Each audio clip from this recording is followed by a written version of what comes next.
What if I told you that Soviet urban planners solved problems 50 years ago that American cities are still struggling with today, or that those dreary concrete blocks you've seen in photos actually fostered communities where children had more freedom than they do now?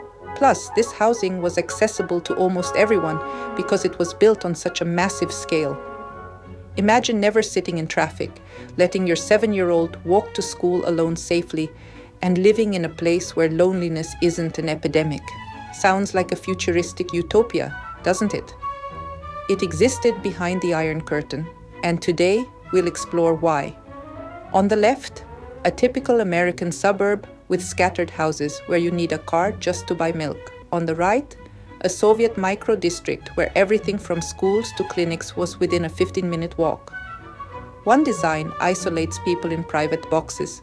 The other connects them through shared spaces. While America prioritized privacy and personal space, the Soviets built neighborhoods specifically designed to bring people together. In our increasingly disconnected world, maybe it's time to take another look at this approach. After World War II, the Soviet Union faced a catastrophic housing shortage. Millions lived in communal apartments, worker dormitories, and barracks. There were the so-called Stalinkas, neoclassical structures with high ceilings, spacious apartments, and even decorative moldings. But these were built mainly for the elite, party officials, scientists, and enterprise managers. In 1955, Khrushchev announced a new direction: mass housing construction. He publicly criticized architects for the excesses of Stalinist architecture, demanding a shift to functional building. The key concept was the microdistrict, a self-sufficient urban unit of approximately 10 to 12,000 residents, where all daily necessities were within walking distance. The results were impressive. In Moscow's Cheremushki, which became the model for this new approach, residents saved up to 45 minutes daily on routine tasks compared to other districts. Mass housing construction began with Khrushchevkas, the first standardized panel buildings. These 5-story structures, with low ceilings and tiny kitchens, became a real breakthrough in solving the housing crisis. The speed of Khrushchevka construction is impressive even today, just 12 days from foundation to roof. While Americans spent months building their suburban homes, Soviet crews completed entire apartment buildings in 2 weeks, providing housing for up to 80 families simultaneously. In 1971, assemblers from the Sverdlovsk house building factory conducted an experiment and assembled a 5-story panel building, Series 1-468B, in just 57 hours. Economic efficiency was the key success factor of the program. Construction costs for Khrushchevkas were 5 to 10 times lower than Stalinist buildings, thanks to industrial production of panels in factories. Standardization of all elements, from staircases to window frames, allowed buildings to be assembled like construction sets, minimizing labor and material costs. In effect, the USSR created the world's first construction assembly line, where houses were stamped out, similar to cars in a Ford factory. Over the years, standardized housing evolved. The Brezhnevkas of the 1970s offered higher ceilings and more spacious kitchens. By the 1980s, architects began experimenting with appearances, adding bay windows, multi-level sections, and well-designed entrances. Yet, the core principle remained the same: fast assembly of standardized elements, like a giant construction set. What truly distinguished Soviet urban planning was its well-thought-out system of standards focused on everyday human needs. Each apartment was required to receive at least 2 to 3 hours of sunlight daily. Kindergartens were located within 300 meters of residential buildings.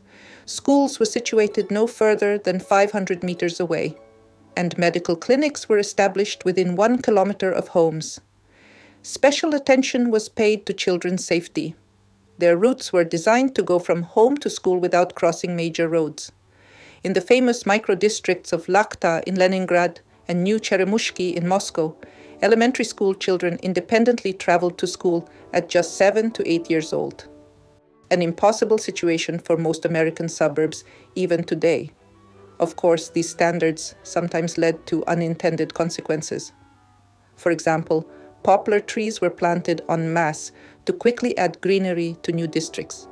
They're hardy and grow very fast, an ideal solution for instantly creating green spaces.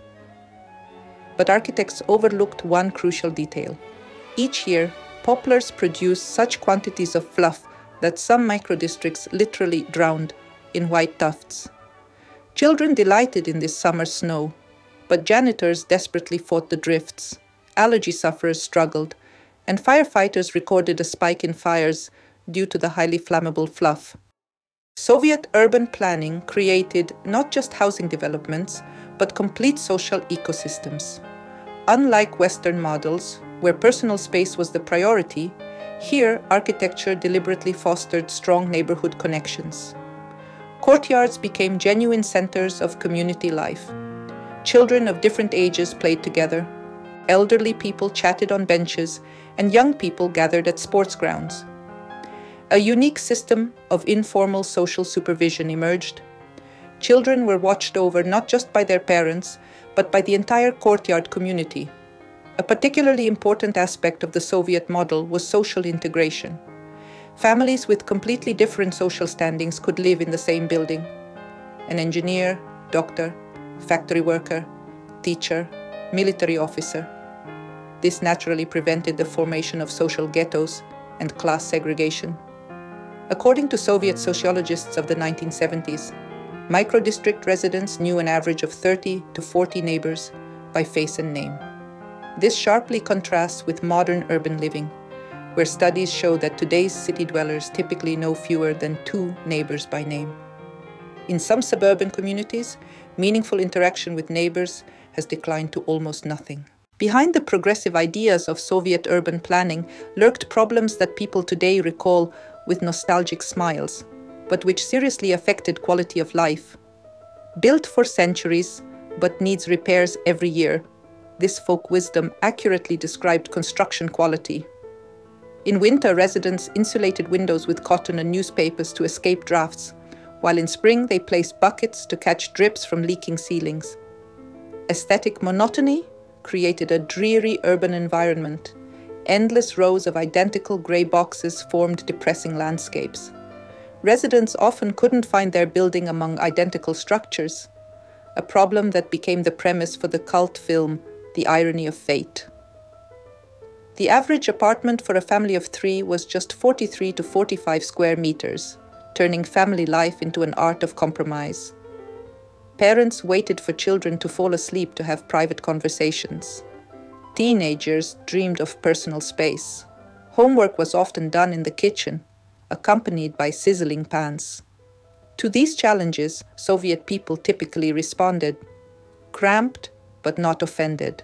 One of the biggest problems for panel building residents was sound insulation. Conversations, family arguments, TV sounds, crying children. Everything was audible through walls and floors. Carpets on walls in Soviet apartments weren't just decorative elements, but necessities for those wanting to muffle the symphony of neighbors' lives. With increasing car ownership, courtyards designed for play and relaxation became impromptu parking lots. Where children once played chase, drivers now played find a spot for your car. Today, many of these districts face difficult times. Infrastructure designed for 50 years of use has long exhausted its resources. In post-Soviet countries, microdistricts often suffer from underfunding. Utilities are worn out, courtyards abandoned, and social facilities privatized or repurposed. In many cities, former kindergartens have become office centers, and recreation areas have been built over with commercial real estate, destroying the original concept of self-sufficiency. Nevertheless, it's important to understand that we judge Soviet housing based on current needs. Soviet microdistricts were primarily an economic solution to an acute housing crisis. The main goal was simple: give millions of people a roof over their heads, quickly and cheaply. When the first Khrushchevkas were built, even refrigerators were luxuries. Most people, especially from provincial areas, moved into Khrushchevkas from barracks, communal apartments, or even dugouts, and the difference in comfort was enormous. In this context, standardized panel construction wasn't an architectural choice but the only realistic path.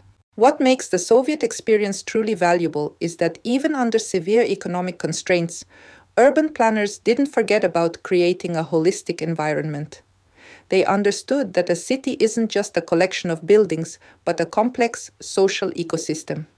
Microdistricts with their walkability, safe routes for children, and public spaces created conditions for community formation. Today, some post-Soviet cities are beginning to rethink this legacy. In Moscow, the renovation program, despite its controversies, tries to preserve the microdistrict principle but with modern quality standards. In Tallinn and Riga, projects are emerging to revitalize Soviet districts with emphasis on public spaces and sustainability. In a world where people spend an average of 54 hours a year in traffic jams and children rarely go outside without parental supervision, there's something to learn from these concrete boxes. Not to blindly copy, but to take the best: accessibility, connectivity, community, and combine it with comfort, quality, and respect for personal space. Perhaps the future of cities lies not in the extremes of American individualism or Soviet collectivism, but in a reasonable balance between them. Friends, our channel offers completely independent and uniquely original content. Please subscribe, leave comments, and support our videos. And if you'd like to support us even more, visit our Patreon. The link is in the first comment. A huge thank you to those who are already supporting us. Your help means a lot to us. Thank you for watching.